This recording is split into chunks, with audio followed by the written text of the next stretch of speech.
Hello guys, welcome back.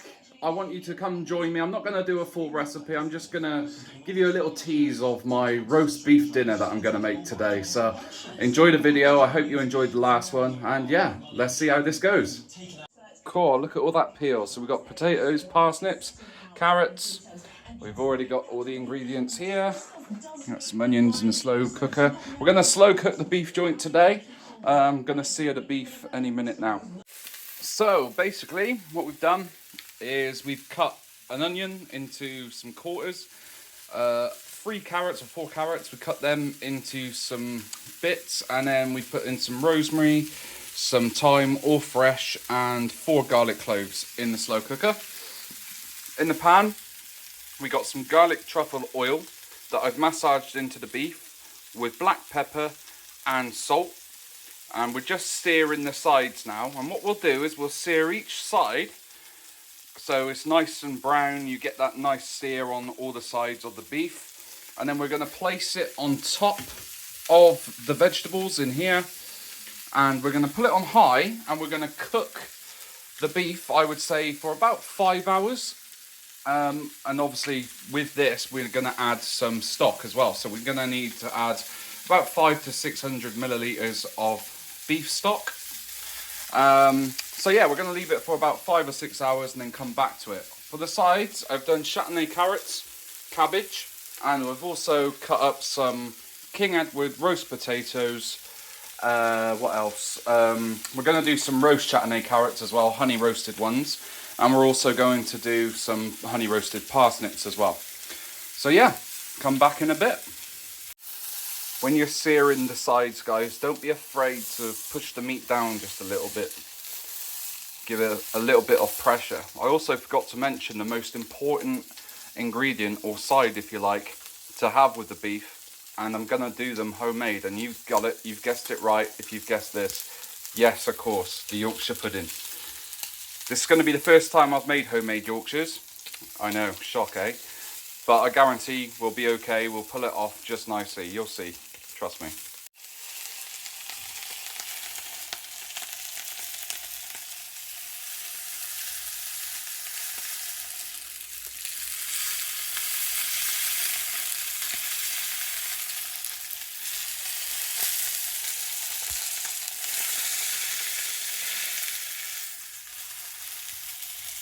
Don't forget, guys, as well, I just thought I'd quickly mention, you need to do that side as well.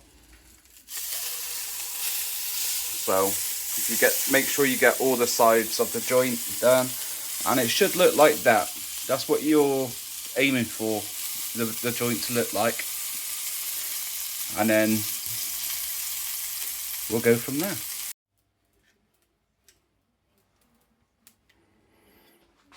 We're going to place that in now, put that on.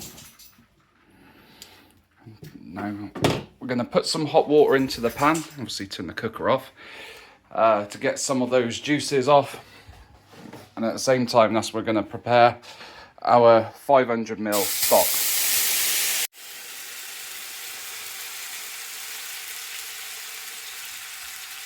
Beautiful.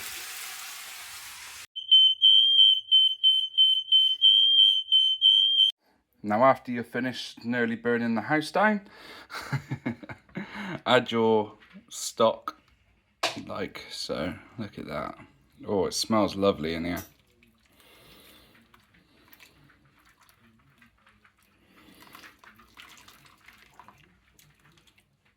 Beautiful. There we go. I'm going to put that on high to cook for, I'm going to say 5.5 for this one. Perfect. Right, guys, so we're back, and it has been 5.5 hours, and look at that. The smell in this kitchen is just, oh, it's just unreal. So what I've done is I've turned this down because I want it to match up around the right time of when I'm plating up or dishing up the roasties, the Yorkshires, and the veg. So I've put it down on low now, and that's going to stay on low until half hour before we start plating up. Now I've boiled the potatoes, they're ready. I've got some lard now cooking in there for 10 minutes just to heat up, melt, and get ready. So come out. I'm going to give these a little shake. And this is a good little trick that I want you to know, yeah? Use a little bit of flour and sprinkle it on the potatoes once they've been in the fat.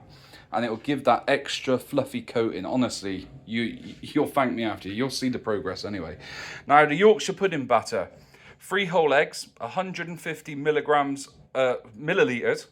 of milk, skimmed milk preferably. If you're going to use full fat, you can use full fat, but you need to add a little bit of water. 60 grams of flour, all-purpose flour, or plain flour as they call it. A pinch of salt and a pinch of either black pepper or white pepper.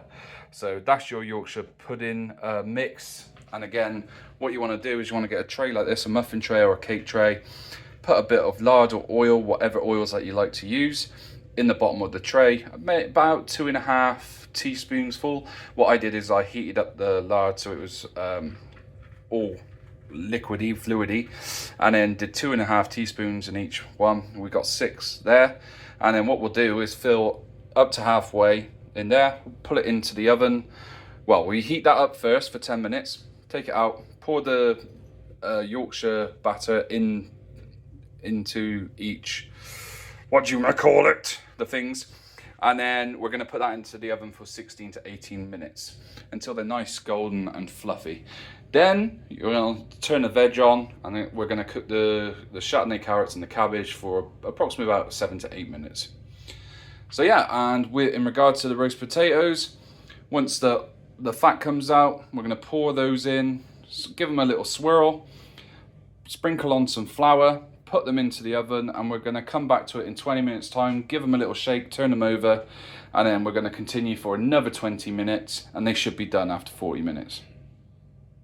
Right, so after you've put the lard or your oil into the oven for a good 10 minutes, like I said, you want it on full heat really, 240 or 220 degrees Celsius. You give these a little turn into the hot oil. Give them a little spin round. I'll give them a good coating on after because of the phone in my hand. And I totally forgot, but we're gonna put the parsnips and carrots in there as well. And we're gonna give them a good spin. I can do that better in a second. But to top it off, we've also got some rosemary, some thyme, and I've put in 3 cloves of garlic for good measure.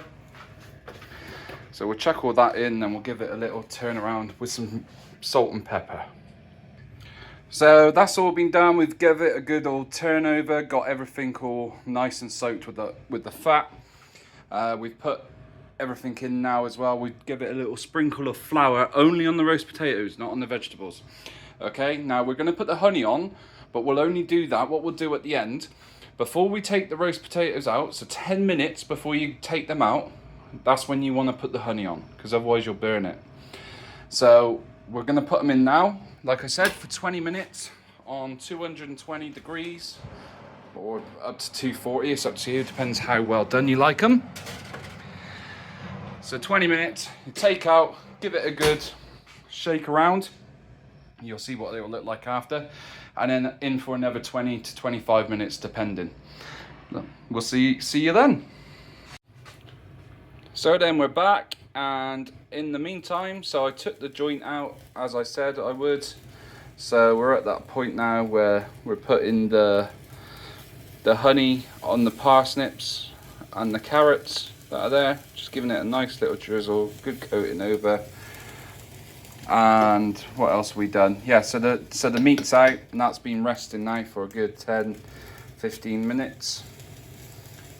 And these parsnips and roasters, look at those roasters, absolutely gorgeous. So just going to get these, make sure we got every little bit. And yeah, that's how you want to do that. The vegetables are on, so we've got the chutney carrots and the cabbage. That's cooking along nicely. The meat's there, covered with foil. And at the moment we've got the the fat in the oven for the Yorkshires, that's just been put in. So we're gonna put the batter in there when it's ready to come out, and then you'll see what they'll look like once they're done. Wow, the Yorkshires are in now, and we've just cut up the beef, and I can't tell you how tender this meat is. It literally fell apart. Oh wow, buonissimo. Now we're going to get the juices out the slow cooker to get ready to make the gravy. It shouldn't be long now. We're just literally waiting for the Yorkshires to be done, and then we'll plate up and I'll reveal the amazing roast beef dinner. And there we have it. The first time ever of making Yorkshire puddings. And obviously we're going to leave them out for five minutes now, just to let the fat drain. But look at these roast potatoes. I mean, wow, we've got the cabbage, the carrots done. Here we have the honey roasted parsnips, carrots, and the meat here is literally just, look at that. Wow. So whilst that was cooking, obviously I did the gravy as well. So I got the juice out, I sieved it out, got the meat juices and all that. Then I added some gravy granules, mixed it in a jug, and then I poured it back in here just to keep it nice and warm in the slow cooker. A good consistency there. I don't know how you like it, but I like it just like that. Not too runny, not too thick. So that's staying nice and hot there. Now, time to plate up. And there we have it, guys. My homemade roast beef pot dinner. And you're probably wondering why I did do it in the pot. And the reason is all the things that you put in, the carrots, the onions, the garlic, the rosemary, the thyme, the seasoning, the meat, the joint, it sucks it all in. It just really does. It absorbs all those flavors, and it really enhances the meat, the texture. It's just incredible. And the meat's it's a lot more softer. So there we go, plenty of gravy. I'm gonna just pour it on like that. I know it's a bowl, guys. I have got plates, but I do prefer eating out of this because no gravy falls everywhere. I'm just gonna finish this off. And voila. Look at that. Beautiful.